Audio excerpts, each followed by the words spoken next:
இந்த வாரம் big pass open nomination அப்படின்னு சொல்லி வச்சுருக்காரு. 2 பேரை நாமினேட் பண்ணி சொல்லணும்னு சொல்லியிருக்காங்க.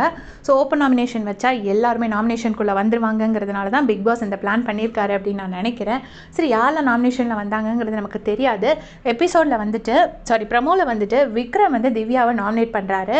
அவர் சொன்ன ரீசன்ஸ்லாம் நிஜமாவே ரொம்ப ரொம்ப ஷாக்கிங்காக இருந்துச்சு. ஒன்றுன்னா சொல்கிறேன், கேளுங்க. நான் திவ்யாவை நாமினேட் பண்ணுறேன், நியாயத்துக்காக குரல் கொடுக்குறேன்னு சொல்லி செல்ஃபிஷாக பேசுகிற ஒரு பெரிய ஃப்ராடு.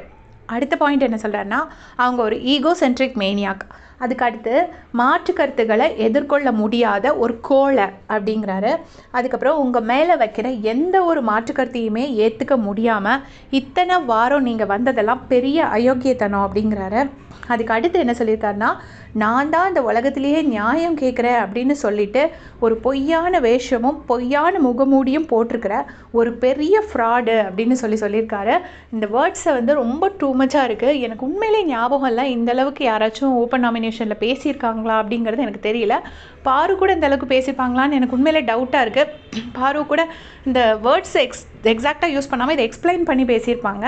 இவர் பேசினது வேர்ட்ஸ் எல்லாம் பார்த்தீங்கன்னா செல்ஃபிஷ்ன்னு சொல்கிறாரு, ஃப்ராடுன்னு சொல்லியிருக்காரு, ஈகோசென்ட்ரிக் மேனியாக்குன்னு சொல்லியிருக்காரு, அப்புறம் கோலன்னு சொன்னார், அப்புறம் அயோக்கியத்தனம்னு சொன்னார்.